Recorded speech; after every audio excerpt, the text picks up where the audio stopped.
Fala pessoal, sejam bem-vindos ao Pode Ensinar Conversa para Professores. Meu nome é Vitor Chamoni, sou professor de Ciência e de Biologia formado pela Universidade Federal de Minas Gerais. Serei o apresentador desse podcast e estou aqui com o objetivo de falar um pouco para vocês de onde surgiu essa ideia.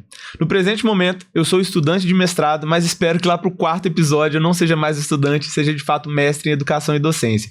E é por causa desse programa de mestrado que eu estou aqui construindo esse podcast para falar um pouco sobre educação com vocês.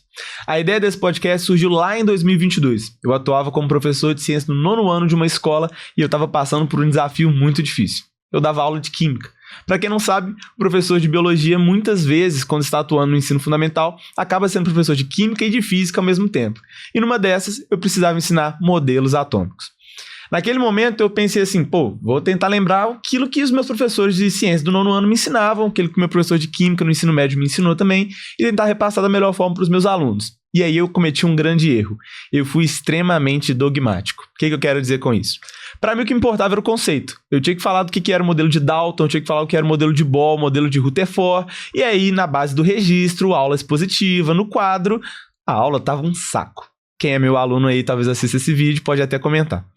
A grande questão foi que eu comecei a perceber que nem o próprio material didático também me dava muito outra opção. Eu tinha que encontrar alguma forma de passar o conteúdo e ao mesmo tempo que eu tivesse que passar esse conteúdo, a aula tinha que ficar interessante, tinha que ficar um pouco mais instigante para os alunos e aí eu me vi em um grande desafio. Faltava algo talvez na minha própria formação para fazer eu pensar diferente sobre a forma de ensinar ciências. Então eu percebi que outros elementos que não envolvessem apenas o conceito que deveria ser passado para um aluno poderia fazer parte. Foi aí que eu percebi que passar um videozinho da Netflix sobre algumas coisas que envolvem a radioatividade talvez ficasse um pouco mais interessante. Talvez começar a contar outras histórias que envolvessem a descoberta da radioatividade, a descoberta dos modelos atômicos e como eles foram aplicados, seria algo interessante. Nessa confusão toda, eu decidi trabalhar com um pouco de filosofia com os meus alunos. E ao falar a palavra filosofia e filosofia da ciência em sala de aula, eu fui surpreendido. Os meus alunos não tinham ideia nem do que era filosofia. Nesse momento eu comecei a pensar que a própria BNCC, a Base Nacional Comum Curricular, teria alguns erros. Teria, digamos assim, uma exclusão da filosofia e que isso era ruim não só para as ciências humanas, mas também para o ensino de ciências, porque a gente sabe muito bem da capacidade da filosofia de promover naqueles estudantes uma certa criticidade perante o conteúdo científico.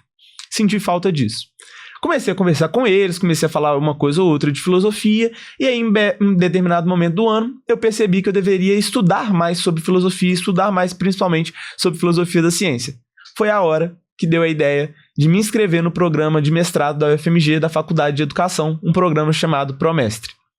Nesse programa, é necessário que não você pesquise sobre o tema, você tem que fazer a sua dissertação, mas também é necessário você desenvolver um recurso didático. Qual recurso didático eu decidi desenvolver? Esse podcast. Então, basicamente, a ideia que eu tenho aqui é trazer as discussões que eu desenvolvi ao longo da minha pesquisa, junto a colegas, junto a orientadores, junto a professores da faculdade e tentar externalizar isso para vocês. Porque eu acredito que o conhecimento científico não pode ficar preso nos muros da academia. Ele tem que ser externalizado. Então, esse é o objetivo. Eu ainda não sou um grande apresentador, mas quem sabe daqui a alguns episódios a visão de vocês não seja um pouco diferente sobre isso.